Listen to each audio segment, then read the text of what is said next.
Olá, bem-vindos ao canal Manual da Ateliê. Eu sou a Denise e hoje a gente vai falar um pouquinho sobre patchwork. No vídeo anterior eu falei um pouco mais sobre o patch appliqué, que é uma técnica mais inicial e que pode ser feita também sem máquina, direto à mão, como eu falei lá no comecinho. Agora eu vou ensinar e explicar um pouquinho sobre o patchwork em si. O patchwork, como eu já falei no vídeo anterior, ele é o trabalho em pedaços, trabalhar com pedaços de tecido, retalhinhos, tirinhas que sobram, quadradinhos. Tá, o que a gente pode fazer com o patchwork? Uma infinidade de artesanatos. Uma dica assim bem legal que eu sempre dou: se você já trabalha com artesanatos, se você tem um ateliê, vá guardando todas as sobras de tecido, por menor que sejam. Pode ser um pedacinho assim, ou sobrou um pedaço maior, ou um pedaço irregular. Uma coisa bem bacana que você pode fazer é ir lá e refilar eles, cortar eles em tiras, estipular um tamanho, 12, 10 centímetros, por exemplo, e ir separando eles em caixas e guardando. Depois de um certo tempo, você vai ver que esses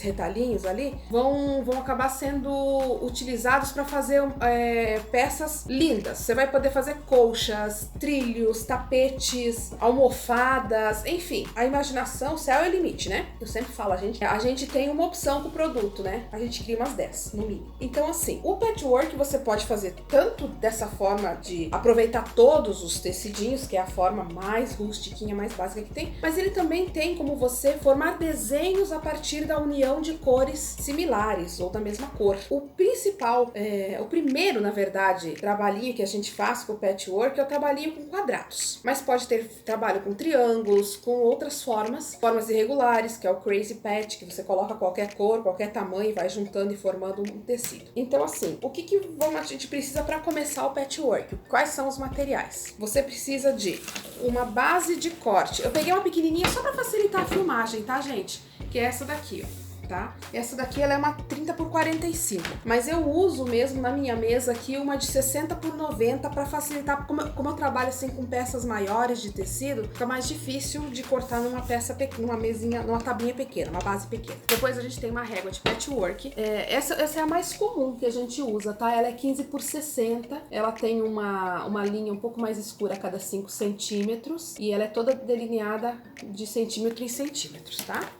E um cortador circular. Não mexam com uma patchworkeira com ela com um cortador circular na mão, que é perigoso, o negócio corta mesmo. Então, a primeira técnica que se ensina é o 9 blocks. É o 9 patch, aliás, ou 9 blocos. Que seria a junção de 9 blocos de cores opostas, formando um desenho, tá? Basicamente seria isso daqui, ó. Eu deixei os pedacinhos assim cortadinhos só pra gente ter uma noção. Então ficaria escuro, claro, escuro, claro, escuro, claro, escuro, claro, escuro. E você pode ir aumentando isso, diminuindo ou compondo com outras cores, tá? Eu fiz aqui uma junçãozinha só pra vocês verem uma coisa muito importante no patchwork, que é o encontro perfeito.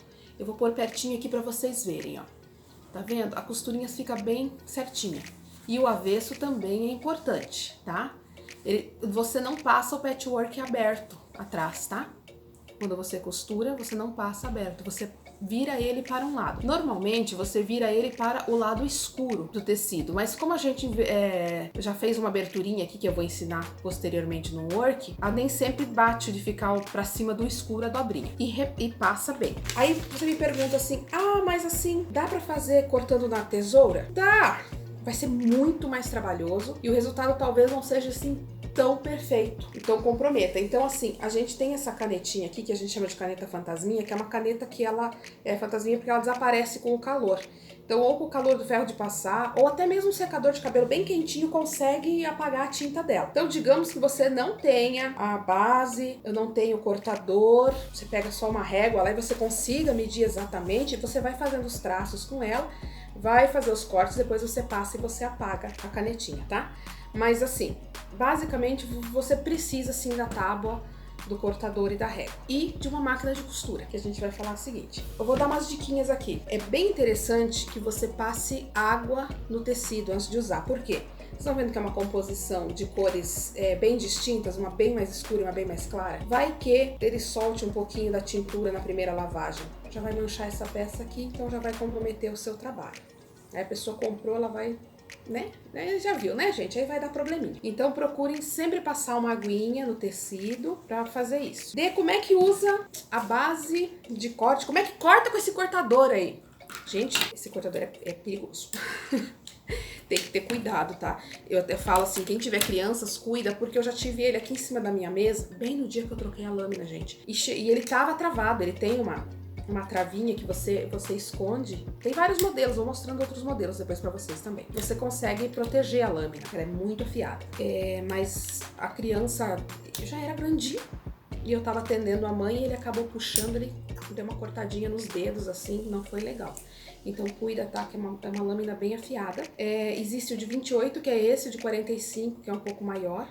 E as lâminas podem ser substituídas, tá? Então vai ser basicamente assim, você vai pegar o teu pedaço de tecido, na base vem marcações, você sempre deixa reto com uma aqui, que isso vai auxiliar no corte, no ângulo de 90 graus certinho.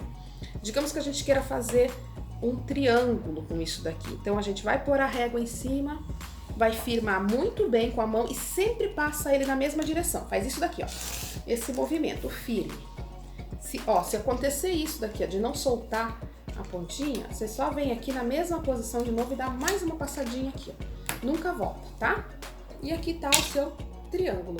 Isso também dá para formar desenhos de pet, ó. Você pode ir formando desenhos com triângulos depois, tá? Olha, é outra técnica que depois a gente vai ensinar. Então, assim, essa que eu ensinei é o 9 Block. Aqui tem o esquema de montagem dela, né? Sendo que A é uma cor e B é outra cor.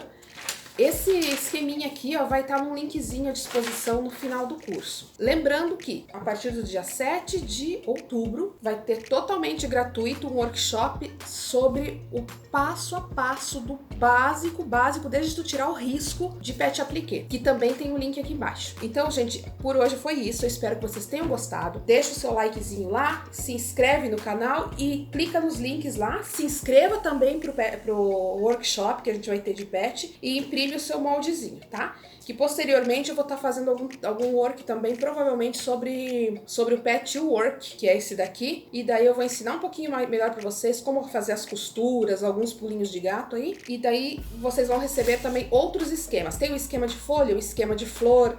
Tem vários bem lindos e que dá para fazer trabalhos incríveis. Você pode ir mesclando técnicas, inclusive, tá? Então, muito obrigada por assistir o vídeo e até o próximo.